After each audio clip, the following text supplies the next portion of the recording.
The 12 doors of rejection. The night was colder than any she had felt before. Snow fell like tiny shards of glass, cutting against her skin. Her thin shawl did nothing to keep the cold out. In her arms, her little daughter whimpered, face buried. Against her chest, each breath the child took came with a soft wheeze. She had been walking for hours, her feet numb, her body aching, but she could not stop. Not yet. Not until she found a door that would open. She reached the first house. Its walls tall and painted with bright alien markings. Her knuckles were stiff, but she raised her hand and knocked. A slit opened in the door, revealing a pair of eyes. The eyes looked at her, then at the child. Without a word, the slit closed, and the door stayed shut. She stood there for a moment, hoping they would change their mind, but the silence told her everything. They were not going to help at the second door. She tried again. This time she spoke, her voice shaking. "Please, just a little food. My child is sick." The alien man inside sneered, his skin a dull shade of green. "We don't take in beggars," he said, and slammed the door so hard the frame rattled. Her daughter whimpered again, clutching at her neck. She kissed the child's forehead and kept walking. Snow crunched under her boots, each step heavier than the last. The third door opened wider. A woman peeking out. For a moment, there was a flicker of kindness in her eyes. But when she saw the mark on the mother's wrist, a brand from long ago, her face turned cold. "You bring trouble," the woman said, backing away. "Leave the door closed," with a dull thud. The mother pulled her shawl tighter and moved on. The fourth, fifth, and sixth doors were no different. Some didn't even open. Others shouted insults or threats through the wood. By the seventh door, her legs felt weak. She leaned against the wall before knocking. This time, no one answered at all. She waited, her hope fading, then forced herself onward. The eighth door was covered in strange charms. An old alien opened it, took one look at her, and spat on the ground. "Cursed thing," he muttered before slamming it shut. Her cheeks burned, not from the cold, but from shame. She swallowed hard, blinking back tears. The ninth door gave her a glimmer of hope, a warm light spilling out. But the young alien there shook his head before she could even speak.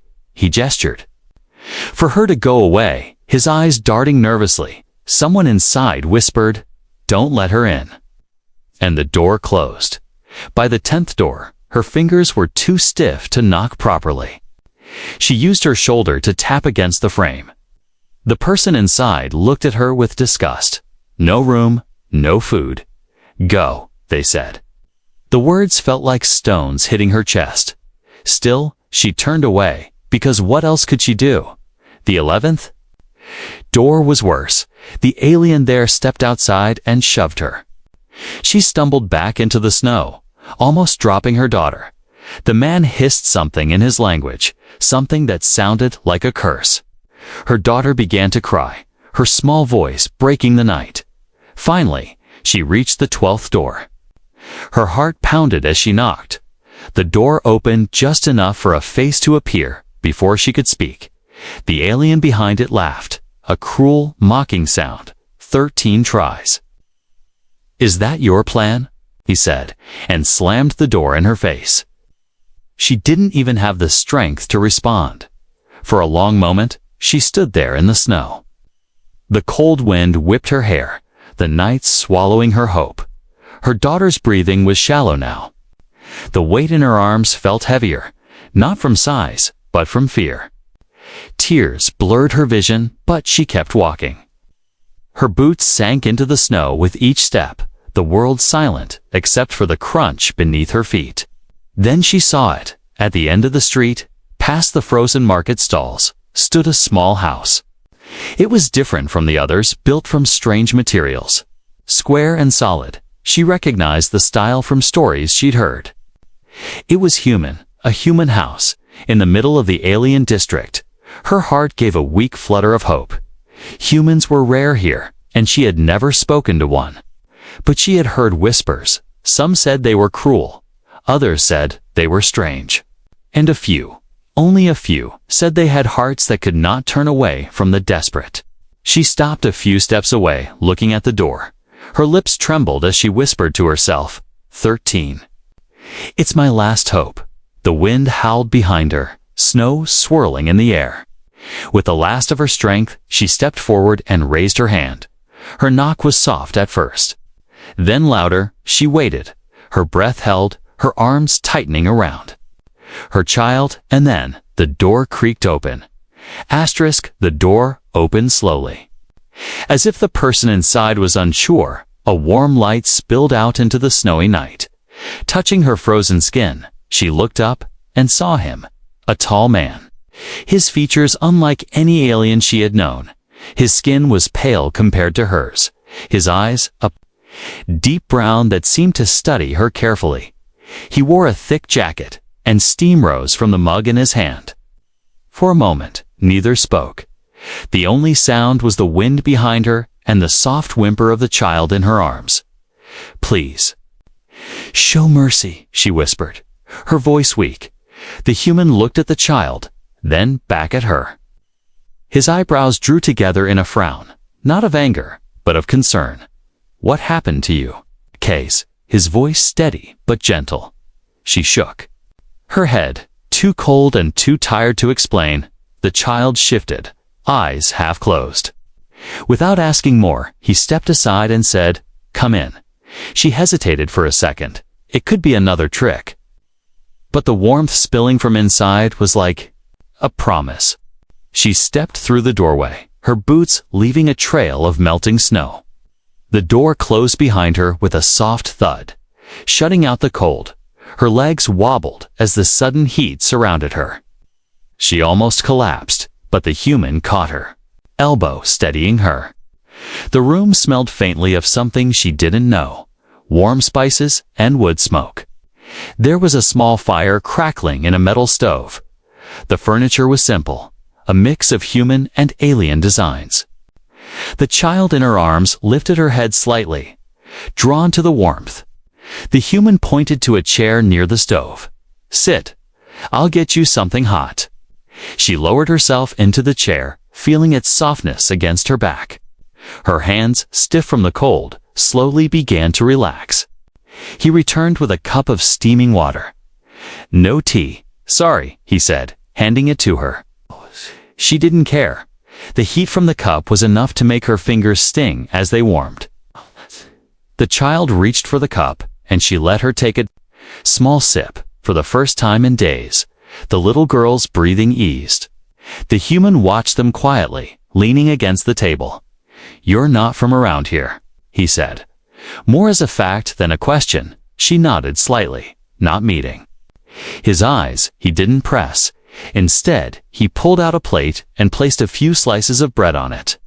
They were simple, but the smell made her stomach twist with hunger. She broke off a piece and gave it to her daughter first. The child chewed slowly, as if afraid it would be taken away. The human's eyes softened at the sight. Outside, the wind howled, but there was another sound too. Footsteps crunching in the snow, slow and deliberate. The human glanced toward the window, his expression sharpening. "Someone's out there," he murmured, almost to himself. She stiffened, her heart racing. She knew what that meant. "They've found me," she whispered, clutching the child close. He looked at her sharply. "Who?" She shook her head, her voice low. "Please, just don't open the door again." He didn't answer, but he moved toward the window. Peeking out through the curtain, the street was mostly empty. Just shadows moving between the houses, the kind of movement that didn't belong to neighbors. When he turned back, his jaw was set. "You can stay here tonight," he said firmly. "No one's throwing you back into the cold." Her throat tightened. She wanted to thank him, but the words felt stuck. The child leaned into her, small, fingers gripping her sleeve. The human stepped into another room and came back with a blanket. It was heavy and soft, smelling faintly of smoke. He wrapped it around both mother and daughter. The warmth sank into her bones, making her eyes sting with tears. "You'll be safe here," he said quietly, but his eyes still flicked toward the window. He knew, and she knew, that safety was not guaranteed. Not when hunters had already found their trail. The human took the empty mug from her hands and set it on the table. "You should rest," he added. She shook her head.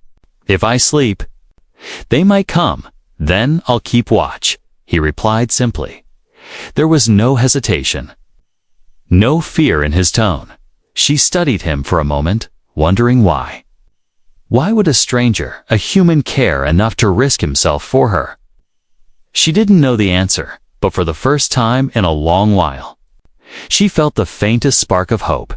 Outside, the footsteps faded, but somewhere in the darkness, unseen eyes still watched the human's house. The snow kept falling, covering the street in a quiet, deceptive calm. Inside, by the fire, the woman sat with her child in her arms, the blanket wrapped around them like a shield, and in the doorway to the next room, the human stood, his eyes fixed on the window, waiting. Morning came, but the storm had not eased. The wind outside still howled, pushing snow against the windows in thick waves. Inside, the fire had burned low, casting a soft orange glow across the small room. The woman sat at the table with her daughter still wrapped in the blanket. The human placed a bowl of hot broth in front of them. Steam curled into the air, carrying a smell that made her eyes close for a moment. It had been so long since she'd eaten something warm. They ate in silence, but she could feel his eyes on her, not in suspicion, but in quiet study. He was waiting for her to speak. She wanted to tell him the truth, but her tongue felt heavy. Every word risked dragging him into her problems. And she knew what would happen if the hunters learned a human had helped her. But outside, the truth was already spreading. The alien district was alive with murmurs. Some said the human was foolish. Others said he was brave. But most warned that anyone who sheltered the cursed one would suffer. Children whispered her name like it was a ghost story. Merchants muttered as they passed his door. Casting quick glances, the human noticed. When he stepped outside to fetch wood, he caught the way neighbors avoided his eyes. He heard the words, low but clear, "She'll bring danger." He doesn't know what she is. He carried the wood back inside without a word. But his jaw was tight. "You're not just running from hunger," he said quietly, placing the logs by the fire. Her hands froze over the bowl. She lowered her gaze. "They'll come for you too if you keep me here," she murmured. The child looked up from her food, her big eyes wet. "They'll take my mommy away," she blurted. The words hung in the air. The human sat down, leaning forward. "Who?" The woman shook her head quickly. "It doesn't matter. We'll leave soon." But he didn't move, didn't agree. Instead, he said, "If it didn't matter, you wouldn't be so afraid." Her lips parted, but before she could answer, a dull thud hit the window.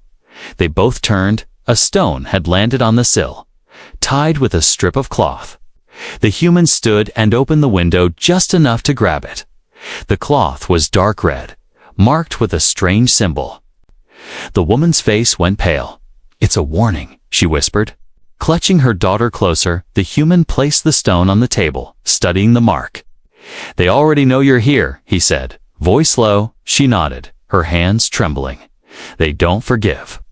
They don't forget," she murmured. The child hid her face against her mother's shoulder. The human leaned back in his chair, silent for a long moment.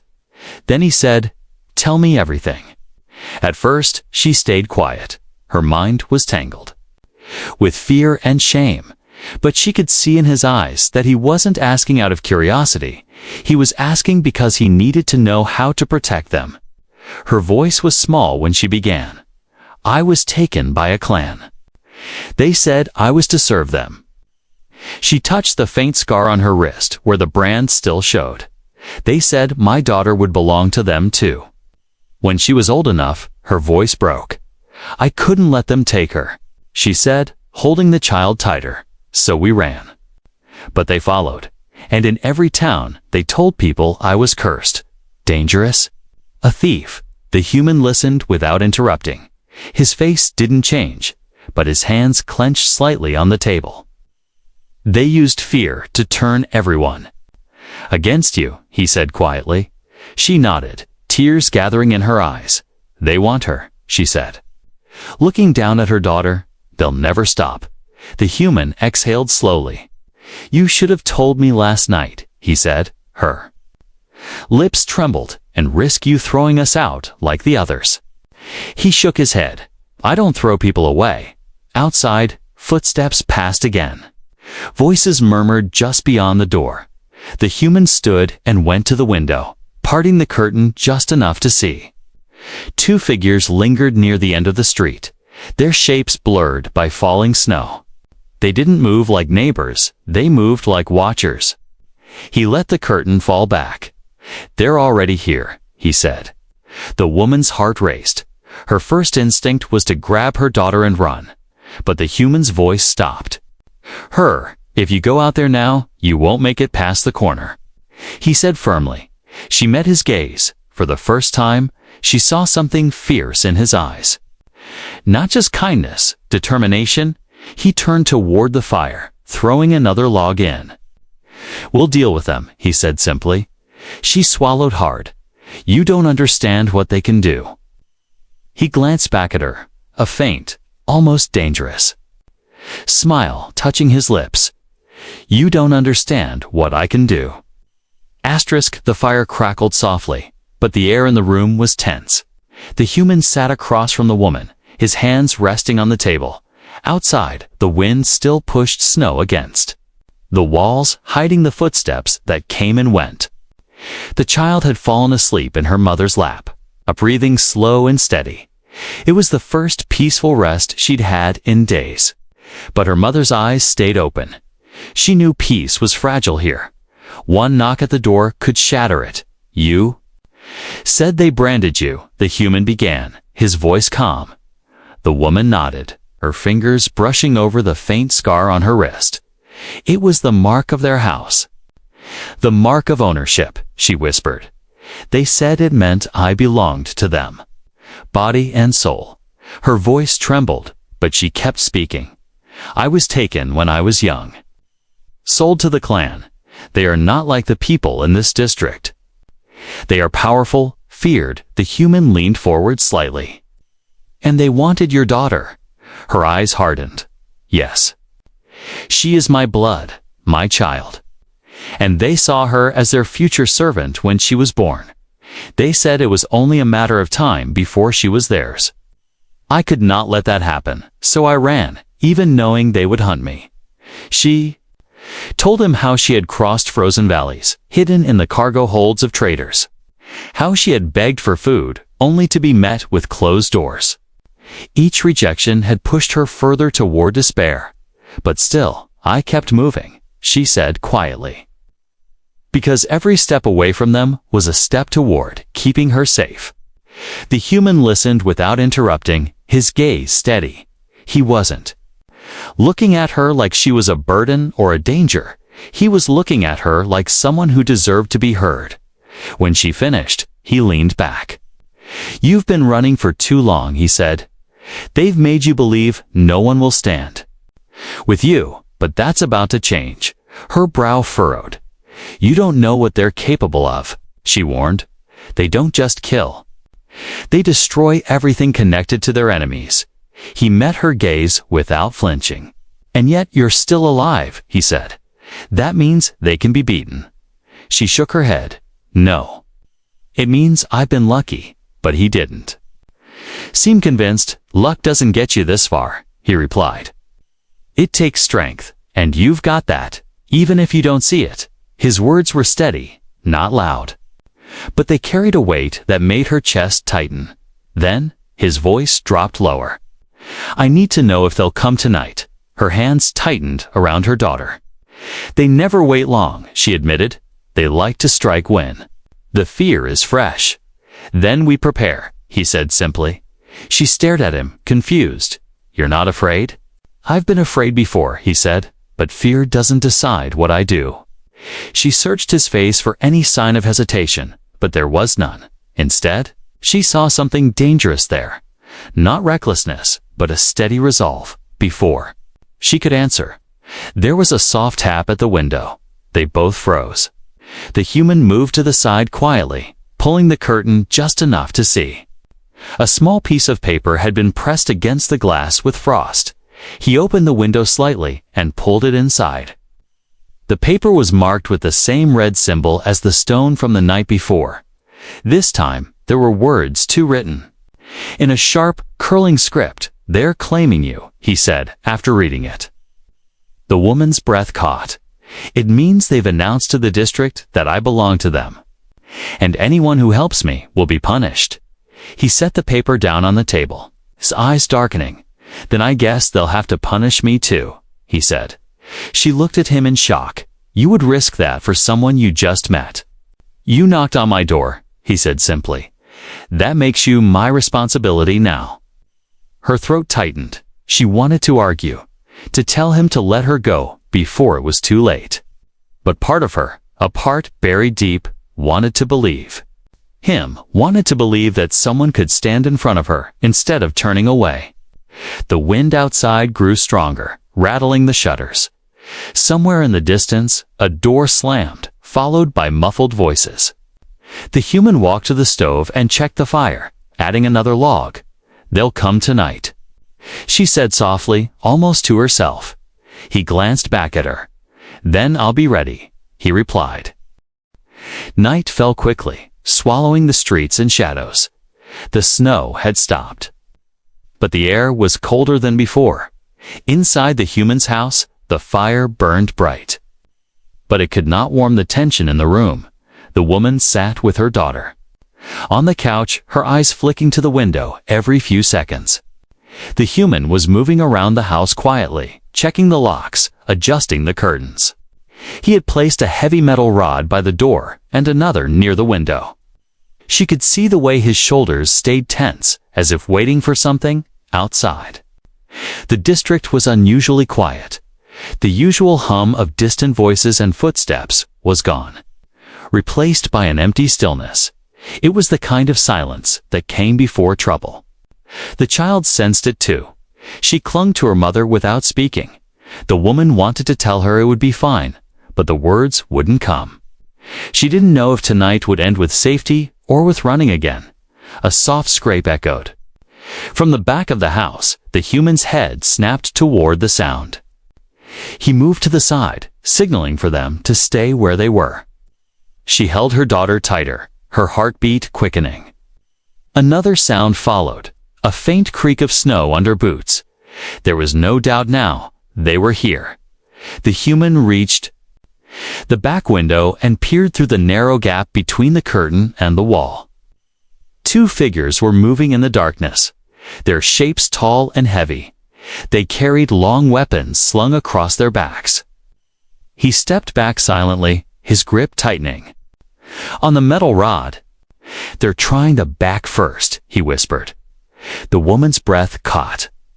"They'll surround us," she murmured. A sudden loud thud hit the side door.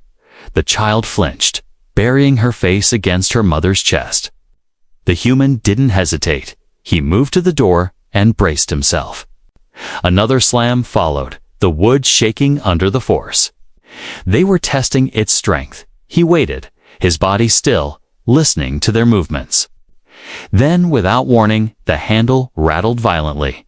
"Leave this house," a voice growled from outside. The words were muffled but sharp. The woman froze. She knew that voice. It belonged to one of the clan's hunters. A cruel man who had been chasing her for months. "Hand over what is ours, and we'll leave you breathing." The voice added. The human's eyes narrowed. "You're not taking anyone from here," he said firmly, loud enough for them to hear. There was a pause, followed by mocking laughter. "She's ours, by mark and by law." The hunter called back. "You have no right to keep her." The human didn't respond this time. Instead, he adjusted his grip on the rod. The next slam was harder. The door shuddered, but held. Get ready to run if they break through. He murmured to the woman without looking back. She didn't move. I won't leave you here alone, she whispered. The sound of boots crunching in the snow came from the front of the house now. Another set of hunters. They were surrounding the building just as she had feared. The human moved toward the front window. Crouching low, he spotted two shadows. Slipping closer, trying to stay out of sight. The first hunter reached the porch. Before he could touch the door, the human swung it open just enough to lunge forward. The rod connected with the hunter's weapon, knocking it aside. The alien staggered back. Surprised by the speed of the attack, the second hunter raised his arm. But the human slammed the door shut before the blow could land from the back. Another crash shook the walls. They were trying both sides now. The house felt like it was holding its breath. The woman stood, placing her daughter behind the couch. Her hand gripped a kitchen knife, the only thing she could find. The child's eyes were wide. But she stayed quiet. The human returned to the main room, his breathing steady. They're not used to being resisted, he said, almost with a hint of challenge in his voice. Another blow hit the back door, this time splintering the frame. They'll break through soon, she warned. He nodded. Then we finish this before they think they can stay. The next moment, the back door burst open, snow spilling in too. The kitchen. Two hunters stepped inside, their weapons raised. The human moved fast, swinging the rod in a sharp arc. The first hunter fell back with a grunt. The second tried to lunge forward, but the woman was already there, slashing at his arm with the knife. The hunter hissed in pain. Stumbling back toward the door, the human shoved the first one outside and kicked the broken door shut. Snow and blood marked the floor. The woman's hands shook, but her eyes were steady. The human looked at her, a faint nod passing between them. Outside, more footsteps retreated into the darkness. For now, the attack was over, but the night was far from safe. The broken door groaned in the wind. Snowflakes drifted in. Melting into the bloodstains on the floor, the human pushed a heavy cabinet against it, sealing it as best he could. The woman stood nearby, still clutching the knife, her breath quick and uneven. The child peeked out from behind the couch, her eyes wide. For a moment, there was only silence. But silence in the alien district was never safe. They'll be back, the human said quietly. The woman nodded. They never stop until they get what they want. His gaze hardened. Then we make sure they can't take it. He crossed the room, opening a storage chest in the corner. Inside were bundles of rope, old tools, and a few strange devices she didn't recognize. What are those? She asked. Traps, he replied, his tone calm but certain. He worked quickly. Placing small metal spikes near the windows, wires were stretched low across the hallway, hidden under rugs. A glass bottle filled with oil was set near the front door. You've done this before, she said quietly, once or twice. He answered without looking up. Her eyes lingered on him, wondering what kind of life he had lived before ending up here. He didn't look like an ordinary settler. There was something sharper about him. Outside, faint voices rose in the wind. The hunters had returned, but this time, there were more of them. Shadows moved quickly between buildings, circling the house. The woman's stomach twisted with fear. She knelt and pulled her daughter closer, whispering, "Stay quiet, no matter what." The human glanced toward them, his jaw tightening. "They think this is their hunt," he said, "but they're walking into mine." The first sound came from the front, a loud crack as a heavy object hit the door. The wood shook, but didn't break. Another hit followed, then another, at the same time. Scraping noises came from the back. "They're trying both sides again," she said. He nodded, stepping into position near the front. His hands were steady on the rod. Suddenly, the window to the left shattered. Glass rained onto the floor as a hunter tried to climb through. Before he could get inside, his leg caught on a hidden wire. With a sharp pull, the human yanked him sideways, slamming him against the frame. The hunter fell back into the snow outside with a snarl. Another figure appeared at the back door, weapon raised, but as soon as he stepped in, his foot hit the oil-slicked floor. The hunter slipped, crashing hard onto his back. The human was there in an instant, kicking the weapon away and striking him across the chest. The woman moved forward, knife in hand, forcing the hunter back toward the doorway. He stumbled outside. Cursing in his language from the shadows, more shapes emerged. They weren't retreating this time, they were advancing together. At least 6 of them now, weapons drawn. The human stepped into the doorway, blocking the entrance. "Leave now," he warned, his voice carrying through the night. The hunters laughed, a cold, ugly sound.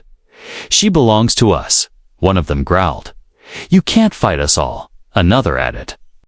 The human's grip on the rod tightened. "Try me," he said. The first came fast. Lunging with a blade, the human sidestepped, swinging the rod into his ribs. The second tried to flank him, but the woman threw the knife, grazing his arm and making him stumble. The third raised a long staff, only to have his legs swept out from under him. The fight was quick, but the hunters were relentless. Every time one fell back, another pushed forward, inside. The child hid behind the overturned couch, covering her ears. A hunter broke past the human, charging toward the woman. She grabbed a piece of broken wood from the floor and swung it hard. The sharp edge caught the attacker's shoulder, making him roar in pain. The human turned, striking him across the head and sending him sprawling. The remaining hunters hesitated, their confidence cracking. The human stepped forward, his eyes locked on them. "You have one chance to walk away," he said, his voice low but dangerous. For a long moment, no one moved. Then, slowly, the hunters began to back away. Their leader spat on the snow. "This isn't over," he hissed. The human didn't reply. He simply watched until they vanished into the shadows. The street was silent again, but the silence felt heavier than before. The woman sank to her knees, her body shaking from the rush of fear and adrenaline. The human walked over, helping her stand. "They'll come back stronger," she said softly. "Then we'll be ready," he replied. Her eyes met his, and for the first time, she believed him. He wasn't just protecting her out of pity. He was making a choice, and it was a choice he would see through, no matter the cost. The night passed without another attack, but the tension in the air stayed like a shadow that refused to leave. The woman did not sleep. Her daughter curled against her side. The human sat in a chair by the door, his weapon resting across his knees. Every creak of the floor and whisper of the wind kept them alert. Yet the hunters did not return before sunrise. When the first light of day touched the snow outside, it felt almost strange. The human opened the door slowly. Scanning the street, there were no signs of movement, only deep footprints from the fight the night before. The red symbol from the warning note had been smeared away by the wind. Still, he knew it did not mean they had given up. The woman stepped to the doorway, her daughter holding her hand tightly. "They'll be back," she whispered, her voice low. "Yes," he said, "but so will I." They shared a quiet moment there, watching the pale sun rise over the rooftops. For the first time since she had met him, she saw not just strength in him, but patience. He was not rushing her to leave, not telling her to find somewhere else. Instead, he seemed almost determined to keep her here. "You can't protect us forever," she said softly. He looked at her, a faint smile at the corner of his mouth. "I don't need forever, just long enough for them to realize they can't win." Inside, the warmth of the fire welcomed them again. The woman began to gather the few belongings she still carried. A worn scarf, a small pouch of coins, a tiny toy carved from wood. The human watched her for a moment before speaking. "You're not leaving," he said. Her hands froze over the scarf. "What?" she asked, confused. "This is your home now," he said simply. She shook her head. "You don't understand what you're offering. They'll keep coming. They'll never forgive this." He stepped closer, resting a hand on the table. "I've lived on worlds worse than this," he replied. "I've faced things that didn't give second chances. They still failed. You and your daughter are staying." Her throat tightened. No one had spoken to her like that in years, not with kindness, but with certainty. She lowered her eyes, hiding the tears that had begun to form. The child, sensing the change, let go of her mother's hand and walked over to the human. She reached up and took his hand, small fingers curling around his. "You're safe, man," she said in her quiet voice. He looked down at her and smiled. The woman wiped her eyes, breathing in slowly. It felt strange to think about not running. Strange. But good. She had been surviving for so long that the idea of living felt almost impossible. But here, in this small, warm house, with this strange human who had risked everything, it felt like maybe, just maybe, it could happen, a life without fear. By midday, the neighbors began to pass by. Some glanced toward the house with curiosity, others with caution. Whispers floated in the cold air. The cursed one, the human protector. The woman noticed them, but they no longer made her shrink away. The human stood in the doorway, his presence a silent warning to anyone who thought of coming closer. No one dared step onto the porch. The hunter's failure had changed the story in the district. That night, the fire burned higher than usual. The woman cooked a small meal with the food he had given her. It was simple, but it was the first time she had prepared something without fear of being interrupted. The child laughed softly as she played. With her toy on the floor, the sound was like a fragile light in the room. The human sat back in his chair, watching them with quiet contentment for a moment. Everything felt almost normal. Later, when the child had fallen asleep, the woman spoke again. "You could have turned me away like the others," she said. He met her eyes. "I've seen too many people left to freeze." Her voice softened. "Why me?" His answer came without hesitation. "Because you knocked on my door," he said, "and I'm glad you did." The snow fell again that night, covering the streets in a fresh, white blanket from outside. The house looked quiet and still, but inside, something had changed. The woman no longer felt like a fugitive on the edge of collapse. The child no longer looked over her shoulder in fear. And the human no longer saw himself as just a stranger in the district. The 13th door had opened. And with it, a new life had begun.